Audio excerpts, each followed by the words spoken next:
I'll be talking about something more substantial, analytical. It's a cool idea that I've been playing around with for a long time and could have major ramifications in the world. In one sense, it's almost like part 2 of the presentation by James Mejia about the importance of education, early childhood education. When we use the reference term ECE, we mean early childhood education and bringing those quality programs to kids and the difference it makes.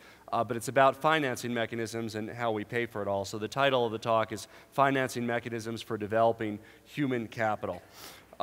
Here we are.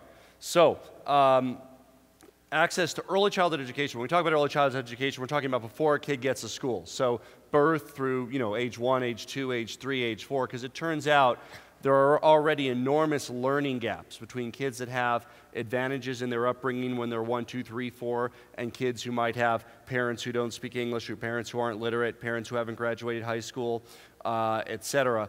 And it's all catch-up from the public education side when you have kindergartners entering with 1/4 of the vocabulary who don't know their letters, and other kindergartners entering who can already sound out their letters. It becomes a lot more difficult along the way. So it's been proven, and we'll get into some of the studies, that quality early childhood education increases IQ, reduces behavioral problems, and helps out with a whole host of things. And it's about half of the achievement gap that exists before they enter kindergarten. So there's been, fortunately, and we'll talk about them here today, a number of long-term studies that have tracked over 30 years the effect of early childhood education. So well done, scientifically rigorous studies. They had Group A of kids who received the early childhood education programs. Group B, randomly determined, same demographic, didn't get the advantages of the early childhood education. There's really been 5 main studies, actually 4. The Federal Reserve one is a meta-study of the others. So the Perry study, the Abecedarian study, the Barrett study, and the Amplify study. So we'll be talking about some of the results from this in here. So the Perry study, again, a longitudinal study, 30 years. What it found is no great surprise, but it put on paper what's important for all of us to know and all of us might have expected.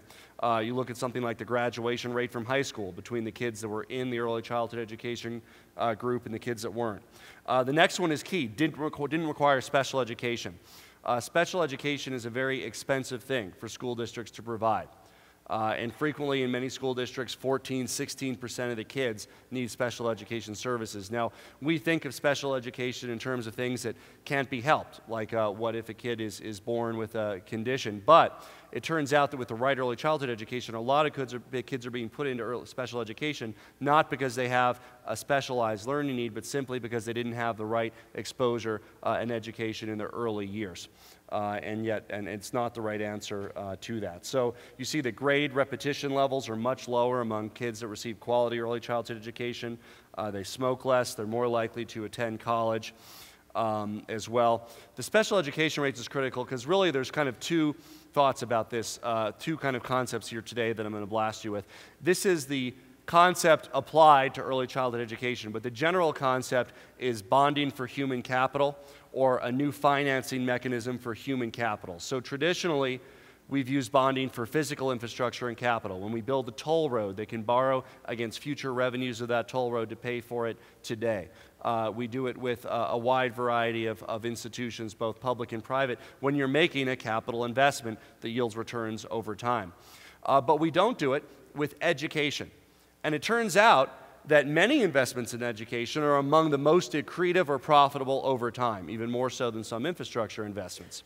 And in particular, the one with the greatest return is early childhood education. So again, early childhood education showed between the control group and the group that received it, IQ gains averaging 8 points, positive impact, and a number of other positive effects. So turns out at age 40, this is, again, 30-some years into this longitudinal study that started in the late 60s. Much higher percentage earned $20,000 or more. They have less arrests and a greater chance of being employed just because of that intervention, and again, the 0 to 4. Everything else was the same through school, but one group received the early childhood education, one group didn't. Some of the benefits accrue to the benefit of the public generally, some accrue to the benefit of the participant. So again, the program cost, that's a cost to the public. But it turns out the public, that's all of us, whether it's taxpayers or the investors in a new and novel finance mechanism, receive a greater benefit by reduced justice system costs, criminal victims cost, higher participation in the earnings, that would be on the income side, et cetera. So the amazing thing is it shows out that the public benefit ratio, that's the benefit to the taxpayers or public institutions, is about $12.90 for every dollar invested in early childhood education for at-risk families. That's families that can't afford quality early childhood education on their own because they're getting it.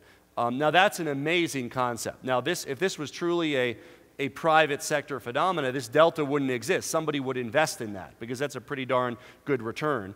If you can turn $1 into $12.90 over, let's say, a 20-year period, that has a terrific rate of return. And yet we underinvest on a continuing basis in early childhood education. So again, it's one of the most effective tools in closing the achievement gap, and it has the highest dollar return on any educational or human capital investment, which is why when we talk about this financing mechanism we're about to get into, early childhood education is probably the best way to potentially deploy it. So there's an amazing opportunity for leveraging social change by investing in early childhood education. How can we do it?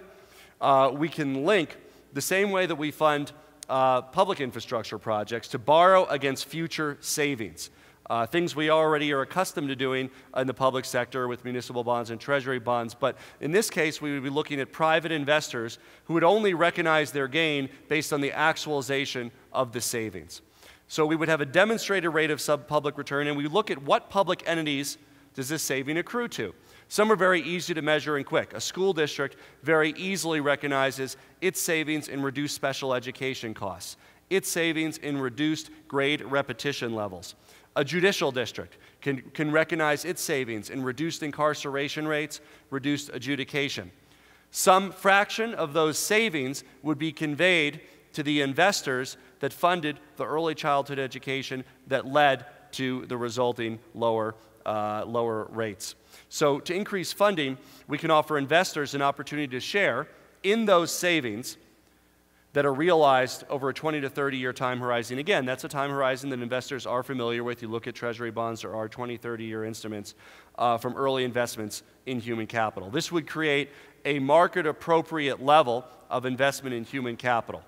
And currently, we underinvest, in particular in early childhood education, and the risks would reside with the investors, who initially would have nothing more than these long-term studies to go on, but over time, of course, that would be showing that this mechanism would work. So this would be a model for private investors to adopt a cohort of at-risk infants. So it wouldn't be one-on-one, of course. It's a cohort because you need to have the statistical aggregation. So it can be a particular investor that is adopting 5,000 or 10,000 young people. And over time, the savings that those same 5,000 or 10,000 young people accrue to the system, again, with privacy rights protected, unique identifier numbers that are associated. Okay, your group has 3% lower special education rate than the default, and therefore it saved the school district $120,000 a year, and the deal is the investor gets 3/4 of that money that was saved the school district. So benefits the public institution, the school district, who reserves some of that, benefits the investor, and of course benefits the child and American competitiveness and the future. Now again, if we can model this and provide profitable returns can be generated and appropriately conveyed, and there are a set of challenges in conveying those, but it is doable to the investors, this can provide a scalable source of resources to truly address the underinvestment in human capital, not only in the United States, but in the world. So it's really revolutionary in terms of its scope. It would instantly meet the entire accretive early childhood investment needs of the nation through the capital markets in an accountable way. It, of course, needs oversight and accountability. It doesn't have any taxpayer risk. There are challenges. It's difficult to figure out what metrics you're looking at and how you can make sure those metrics can't be gamed. Now, again, just because there's challenges doesn't mean you should just throw up your hands and give up. They are addressable. We can really measure things like special education rate and grade repetition rate and incarceration rate. There's some things that to produce a profitable model we don't even need to measure because they become a little too esoteric and they are benefits to society, but we can model a successful return for the investor without even including them. There's challenges with the methodology and implementation of conveyance of the cost savings to the investor.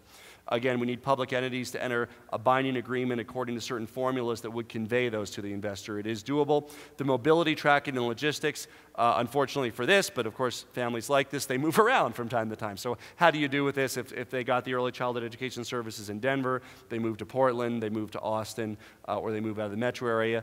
Again, I think there's a way to address this with regard to mobility, but it is a challenge, and of course the tracking and logistics would indicate it needs to be done at a larger scale. There needs to be some national template, even though the initial services might be provided in some particular community. We need to make sure that those are tracked across the entire country. We need interagency agreements and enabling legislation. Again, it's not always easy to get a school district, a county, a state on the same page with regard to anything, but again, one of the beautiful parts of selling this to them is you're not asking for any money out of pocket, because if those of you who've been reading the newspapers lately, our counties and our state don't have any money. Federal government doesn't have any money, but it doesn't stop us from spending it, because we just borrow it from China.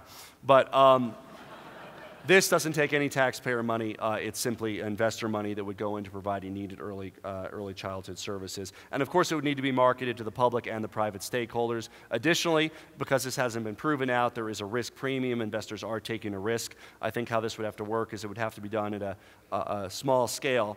And then once the risks it was proven that there could be an accretive return over time, this would be marketed as a desirable product to investors across the country to meet the true level of need for early childhood education in particular. But again, why not think more broadly? It could be in after-school programs for high schoolers. It could be access to college or graduate school. It could be a variety of ways that private equity investment is willing to step up and meet the shortcoming that exists in the public sector. So funding with the incentive and the accountability can truly lead to results. I could not be more excited about this idea of thinking out of the box. It addresses an underinvestment in human potential, and for our next generation to be competitive and for America to be competitive, we need to have the best human capital possible. We can't afford to let any minds go to waste. And one of the great disgraces of our current state of society is that too many young minds, through being trapped in inferior schools or their family situations or lack of enforcement at home, simply don't have the same types of opportunities that many families in Boulder and other areas have. And by providing a financing mechanism to provide quality 0 through age 4 education programs, and allowing the people that lay that money out to recognize some of the savings on the tail end, we can really come closer to ending poverty than anything I've seen. We can replace the vicious cycle of poverty that impacts so many families in an intergenerational way with a virtuous cycle of enlightenment and prosperity, and help make our country stronger in the process. Thank you.